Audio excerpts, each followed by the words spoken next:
नमस्कार। आज हम उन जरूरी स्किल्स यानी कि कौशलों पर बात करने वाले हैं जो एक डेटा एनालिस्ट बनने के लिए चाहिए।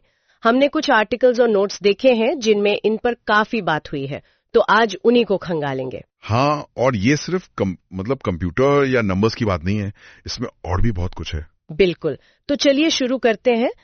सबसे पहले जो बात सामने आती है वो है डेटा को साफ करना, तैयार करना, मतलब डेटा प्रेपरेशन। हाँ, ये बहुत बहुत जरूरी है। अगर डेटा ही गड़बड़ है, अधूरा है, जैसे मान लीजिए कस्टमर लिस्ट में शहर का नाम ही नहीं है कहीं कहीं, तो फिर एनालिसिस का क्या फायदा, नतीजे गलत ही निकलेंगे। सही बात है। और इसके लिए कौन से टूल्स ज्यादा काम आते हैं? देखिए, एक्सेल तो है ही। आज भी फटाफट डेटा देखने, सॉर्ट करने या शुरुआती चार्ट्स बनाने के लिए एक्सेल बहुत काम का है। अच्छा। और फिर एसक्यूएल है, और पाइथन भी, खासकर उसकी पांडास लाइब्रेरी डेटा संभालने के लिए। एसक्यूएल की बात आपने छेड़ी। कुछ लोग सोचते हैं कि क्या अब भी ये उतना जरूरी है? अरे हाँ, बिल्कुल। बड़े डेटाबेस से अगर आपको कोई खास जानकारी निकालनी है, जैसे पिछले महीने किन ग्राहकों ने 5,000 रुपए से ज्यादा खर्च किया, तो एसक्यूएल क्वेरी ही वो काम करती है। ये डेटाबेस से बात करने की भाषा है एक तरह से। ठीक है, तो डेटा मिल गया, साफ हो गया। अब उसे समझने के लिए क्या यहाँ स्टैटिस्टिक्स यानी सांख्यिकी का रोल आता है ना? एकदम।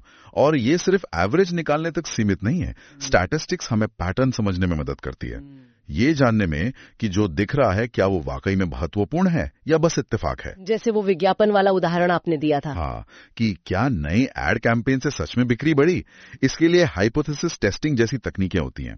ये नंबर्स के पीछे की कहानी समझने में मदद करता है। और उस कहानी को दूसरों को दिखाने के लिए विजुअलाइजेशन। बिल्कुल, डेटा विजुअलाइजेशन, कच्चे आंकड़ों को चार्ट्स, ग्राफ्स, डैशबोर्ड में बदलना, ताकि पैटर्न आसानी से दिख जाए। हाँ, सोचिए, बिक्री का ट्रेंड दिखाने वाला एक सिंपल सा लाइन चार्ट या कहाँ ग्राहक ज्यादा एक्टिव हैं, ये दिखाने वाला हीट मैप, कितना आसान हो जाता है समझना।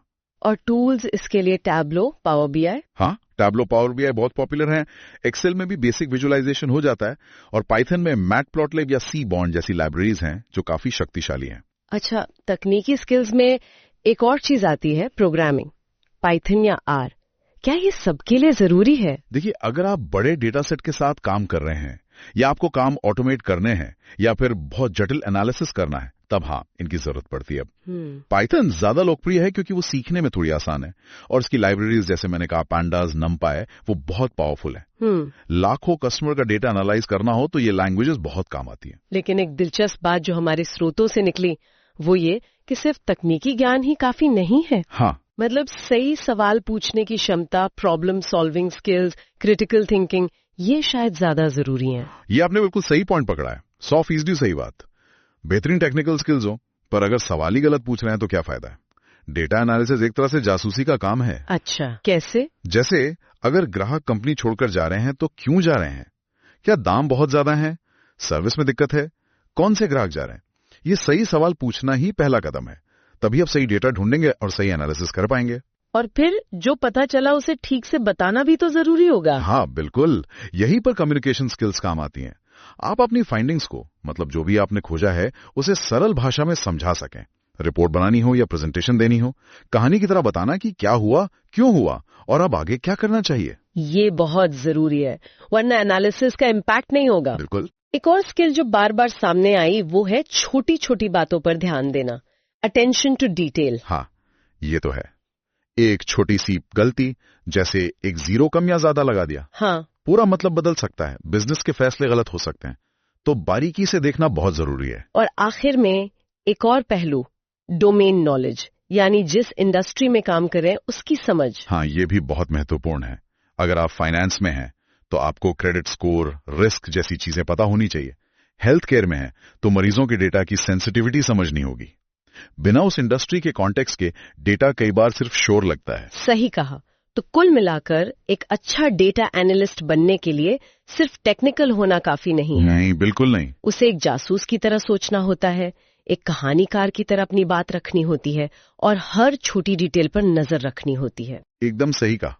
यह तकनीकी ज्ञान, लॉजिकल सोच और कम्युनिकेशन स्किल्स का एक मिश्रण है। सही सवाल, सही डेटा, सही टूल्स और सही तरीके से पेश करना, ये सब मिलकर ही रॉ डेटा को वैल्यूएबल इनसाइट्स में बदलते हैं। और जाते जाते एक सवाल सोचने के लिए छोड़ जाते हैं, जैसे जैसे एआई और मशीन लर्निंग इस फील्ड में आ रहे हैं, तो इन सभी स्किल्स में से technical skills, problem solving, communication, भविष्य में सबसे ज्यादा अहमियत किसकी होगी? क्या मशीनी ताकत बढ़ेगी या इंसानी समझ और सवाल पूछने की कला? हाँ, ये वाकई सोचने वाली बात है। इसका जवाब शायद वक्त ही देगा।